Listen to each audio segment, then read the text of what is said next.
Ketika dia jadi Menko Polhukam, berani nggak dia mengambil tindakan? Ketika Bawas MA tidak berfungsi, ya kan? Apakah dia melakukan tindakan? Pernah nggak dia tangkap maling-maling tersebut? Berani nggak dia melawan kejaksaan, oknum-oknum kejaksaan, oknum-oknum kepolisian yang menjadi backingan judi online dan lain-lain? Tidak, dia nggak berani. Dia pengecut, dia banci.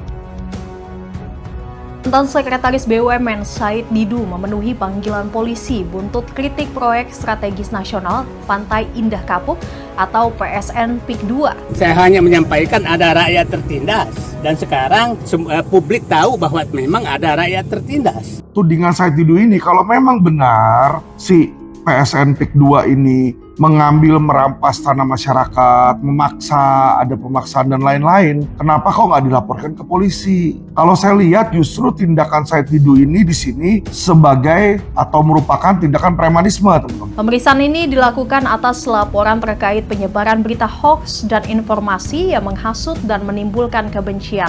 Kenapa saya bilang itu premanisme? Dia bawa ormas, dia menghasut masyarakat agar supaya menghalang-halangi atau merusak bisnis dari PIK 2. Kembali, insya Allah saya kembali.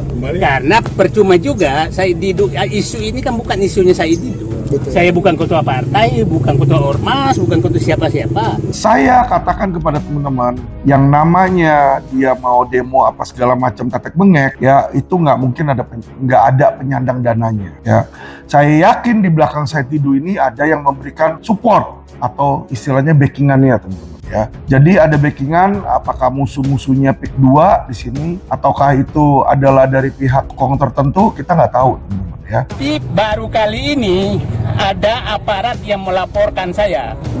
Padahal intinya saya membela rakyat mereka. Saya yakin dan saya pastikan Said Didu itu bukan pembela masyarakat. Ya. Kenapa saya bilang dia bukan pembela masyarakat? Karena yang dia sebarin hoax. Kalau memang ada pelanggaran hukum ya yang dilakukan oleh PIK ataupun developer lain, ya teman-teman bisa melapor ke LQ, kita juga bisa membantu. Ya, tapi saya sudah telusuri, ternyata Said Didu itu ketika kita somasi pun nggak berani datang, teman-teman ya. Sahabat saya, Said Didu, yang telah berusaha menyuarakan aspirasi masyarakat untuk keadilan dan kebenaran, dipanggil oleh polisi sebagai orang yang tahu dan bersahabat lama dengan Said Didu. Saya menyatakan I stand with Said Didu. Terus berjuang. Mahfud MD adalah salah satu pihak dan salah satu tokoh ya yang tujuannya memperkeruh. Mahfud MD itu siapa? Dulu Menko Polhukam. Ya, sekarang dia muncul di podcast, dia jelek-jelekin pemerintah, jelek-jelekin hukum. Lah dia itu dulu sebagai Menko Polhukam, ya membawahi kepolisian, kejaksaan, bisa dia koordinasikan. Kerjaan dia apa selama 5 tahun lebih? Itu pertanyaan saya. Ya, apa yang pernah dia lakukan? Pernah nggak dia tangkap maling-maling tersebut? Ya, berani nggak dia melawan kejaksaan, oknum-oknum kejaksaan, oknum-oknum kepolisian yang menjadi backingan judi online dan lain-lain? Tidak, dia nggak berani. Dia pengecut, dia banci. Assalamualaikum warahmatullahi wabarakatuh. Oke, kembali lagi bersama saya di channel Gosip Politik ya. Di kesempatan kali ini saya akan membagikan pernyataan yang sangat menarik ya dari Alvin Lim, di mana dia menyemprot Said Didu ya, yang baru-baru ini dipanggil oleh polisi karena konflik dengan PSN PIK ya. Alvin Lim juga mengomentari Mahfud MD dikarenakan ia membela Said Didu. Alvin menyebut Mahfud MD malah memperkeruh keadaannya. Oke, tanpa lama basa-basinya, mari kita simak statement dari Alvin Lim di video berikut ini. Saya mau membahas tentang Said Didu versus PIK 2, teman-teman ya. Jadi kita lihat akhir-akhir ini sangat gencar peperangan antara Said Didu melawan PIK 2, teman-teman ya. Saya selaku pengamat hukum tidak berpihak baik di kiri maupun di kanan, tapi saya akan membahas buat teman-teman yang tidak tahu ada apa Said Didu melawan PIK 2. Baiklah, akan saya kasih ini dari media online KBA News, teman-teman ya. Berjudul sejumlah lawyer akan bentuk tim pengacara bantu Said Didu hadapi PIK 2. Wah, jadi ini Said Didu ceritanya akan dibantu oleh sejumlah lawyer untuk menghadapi PIK 2, teman-teman ya. Dibilang di sini sejumlah ahli hukum yang berprofesi sebagai lawyer akan bertemu membentuk tim pengacara yang akan mendampingi aktivis demokrasi dan kemanusiaan Muhammad Said Didu karena aktivitasnya membela rakyat tertindas yang terdampak proyek strategis nasional PIK 2. Dia dilaporkan oleh Asosiasi Pemerintahan Desa Indonesia atau APETSI Tangerang ke Polres Tangerang. Jadi dia dilaporin ke Polres Tangerang nih oleh APETSI ya. Said Didu sendiri melalui sejumlah WAG hari ini sudah menyebarkan berita bahwa dia sudah dipanggil oleh aparat Polres untuk dimintai keterangan. Dia katakan siap untuk menghadapi pemeriksaan serta mohon doa seluruh masyarakat agar dia dilindungi Tuhan dan tetap tegar dalam menghadapi apa yang dinamakan resiko perjuangan. Di sini dibilang teman-teman ya. Jadi dibilang di sini ya bahwa Said Didu ini sedang menghadapi ya PIK 2. Kenapa sih dia bisa dilaporin ke polisi? Bagi yang belum tahu, akan saya berikan singkatnya aja teman-teman ya. Jadi di sini ada berita juga sebelumnya dari KBA News ya. KBA News ini sepertinya berita yang menggambarkan dari sisinya Said Didu ya teman-teman ya. Jadi tentu saja yang namanya media itu kan pasti ada dua sisi ya. Ada sisi yang mendukung, ada sisi yang juga kayaknya tidak mendukung atau bertolak belakang teman-teman ya dari pihak tertentu. Nah ini KBA News itu berjudul Forum Aksi Kunjungi Masyarakat Terdampak PSN PIK 2 Desak Proyek Dihentikan ya. Jadi seolah-olah nih Said Didu membuat berita atau membuat tuduhan bahwa PSN PIK 2 itu menyengsarakan rakyat, teman-teman ya, menyengsarakan rakyat. Oke. Apa yang diberitakan Said Didu ini, teman-teman ya, bahwa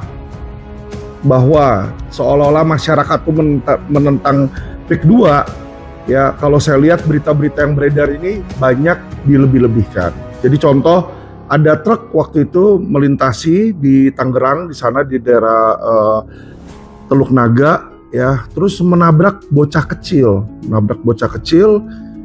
sehingga masyarakat sekitarnya marah nih karena truk itu menabrak bocah kecil. Akhirnya truk-truk di situ pada dijarah ya.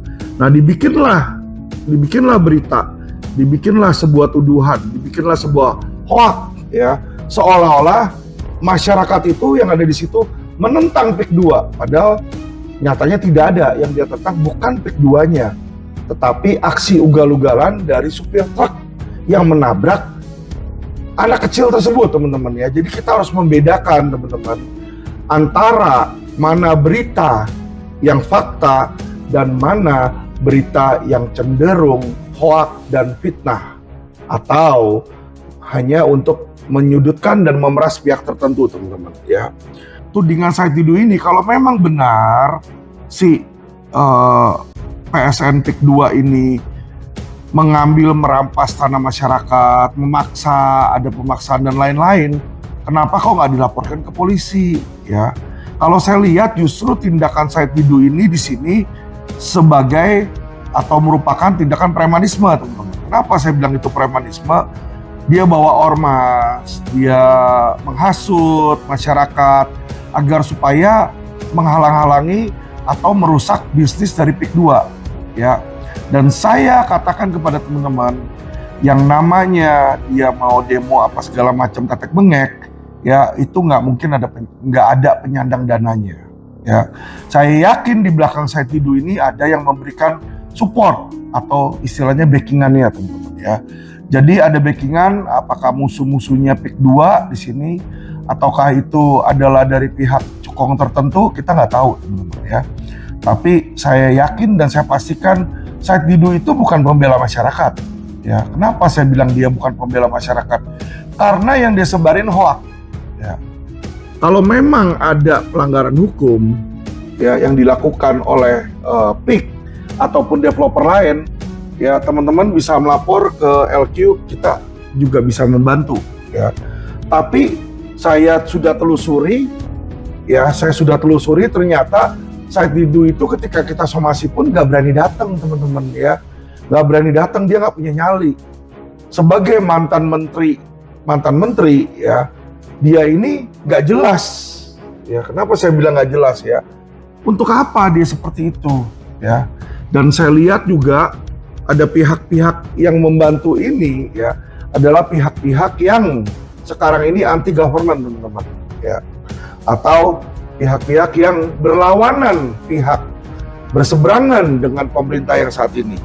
Yang membela Said Didu ini adalah Mahfud MD, teman-teman. Dibilang di sini di fajar.com ya, Mahfud MD tegaskan Said Didu hanya gunakan hak konstitusionalnya. Hak konstitusional ini ya menjamin masyarakat untuk berbicara ya, beropini kalau sesuai fakta. Kalau dia bukannya beropini, tapi dia tujuannya untuk meresahkan masyarakat, membuat hoax, itu sudah nggak baik, teman-teman ya. Apalagi saya tahu di beberapa wawancaranya si Said Didu, dia ini sangat sekali rasis, teman-teman ya. Jadi saya sangat benci orang yang rasis. Kenapa? Orang yang rasis ini akan memecah belah persatuan dan kesatuan Indonesia. Ya, saya lihat di sini bahwa Mahfud MD adalah salah satu pihak dan salah satu tokoh ya yang tujuannya memperkeruh. Ya, Mahfud MD itu siapa? Dulu Menko Polhukam ya. Sekarang dia muncul di podcast, dia jelek-jelekin pemerintah, jelek-jelekin hukum. Ya, dia bilang bahwa pemerintah nggak becus, banyak ono, banyak maling, banyak ini, ya, penegakan hukum nggak benar. Lah dia itu dulu sebagai Menko Polhukam, ya, membawahi kepolisian, kejaksaan, bisa dia koordinasikan. Kerjaan dia apa selama 5 tahun lebih menjabat sebagai menteri? Itu pertanyaan saya. Ya, apa yang pernah dia lakukan? Pernah nggak dia tangkap maling-maling tersebut? Ya, berani nggak dia melawan kejaksaan, oknum-oknum kejaksaan, oknum-oknum kepolisian yang menjadi backingan judi online dan lain-lain? Tidak, dia nggak berani. Dia pengecut, dia banci. Ya, kenapa saya bilang tindakan dia tuh nggak berani melawan oknum-oknum? Selama 5 tahun pemerintahan dia sebagai Menko Polhukam, tidak ada satupun prestasi di mana dia berani melawan oknum aparat penegak hukum, ya, oknum kepolisian, oknum kejaksaan, nggak berani, dia cemen, teman-teman, ya. Tapi sekarang dia bilang, ya kan, wah ada lift khusus, dia dan lain-lain di situ ya, cerita-cerita yang memang ceritanya benar. Nah, permasalahannya kapan lu tahu? Dia tahu, dia bilang ketika dia menjabat ketua MK. Ketua MK kan dia menjabat sebelum dia menjabat Menko Polhukam. Jadi seharusnya ketika dia menjabat Menko Polhukam, dia bisa membersihkan hal tersebut. Dia bisa mencegah hal tersebut. Dia bisa mengurangi hal tersebut. Dia bisa menindak oknum-oknum tersebut. Tetapi itu tidak pernah dilakukan oleh Mahfud MD, teman-teman ya. Jadi disinilah saya tidak respect sama orang seperti itu. Ya, Mahfud MD selalu bilang dirinya suci, ya, dirinya muslim yang baik, dirinya muslim yang lurus, ya. Tapi yang saya lihat, yang dia lakukan di masyarakat sekarang ini menyebar hoak, menyebarkan keresahan. Karena apa? Karena partai yang dipilih oleh dia, yaitu partai PDIP, itu tidak masuk di dalam pemerintahan. Karena partai dia nggak dapat bagi-bagi kue. Karena dia tidak terpilih menjadi pejabat atau menteri di kabinet Prabowo, ya. Disitulah makanya dia sakit hati, ya, dia bicara untuk jelek-jelekin. Ya, tujuannya apa? Tujuannya semoga dia berpikir kabinet Prabowo ketika ingin dia diam, dia akan diangkat, diambil, dipilih menjadi menterinya atau dikasih kue, dibagi kue juga. Untuk apa? Biar diem situ, teman-teman ya. Tapi saya katakan, teman-teman ya, saya katakan orang-orang seperti ini tidak akan membangun negara Indonesia. Ya, dia hanya tipe orang yang bisa mengkritik tanpa memberikan solusi. Hal yang sama dengan Said Didu, ya. Namanya tempat sampah sama sampah itu 11-12, teman-teman ya. Saling bersatu, sama-sama bau. Situ. Said Didu pun sama, hanya bisa memberikan kritik. Tapi apakah dia bisa memberikan solusi? Tidak. Ketika dia jadi menteri, apakah dia punya prestasi? Tidak. Ya, saya kasih tahu teman-teman. Dibutuhkan orang yang berani bertindak, bukan hanya orang yang berani berkritik. Lu berani mengkritik kejaksaan, berani mengkritik Mahkamah Agung sekarang kan. Ketika dia jadi Menko Polhukam, berani nggak dia mengambil tindakan? Ya. Ketika Bawas MA tidak berfungsi, ya kan, apakah dia melakukan tindakan memeriksa, mencopot orang-orang Bawas MA? Tidak. Nggak berani dia. Ya. Ketika kepolisian terjadi semacam Fedy Sambo dan lain-lainnya, ya kan, apakah dia melakukan pemfilteran, pembenahan, perbaikan di institusi kepolisian? Tidak, nggak ada tindakan yang dilakukan, teman-teman. Ya, malah terkesan mereka tuh takut dibongkar oleh Fedy Sambo, borok-boroknya oknum polisi yang lain. Jadi ini teman-teman ya, saya mau teman-teman itu berpikir cerdas, berpikir pintar.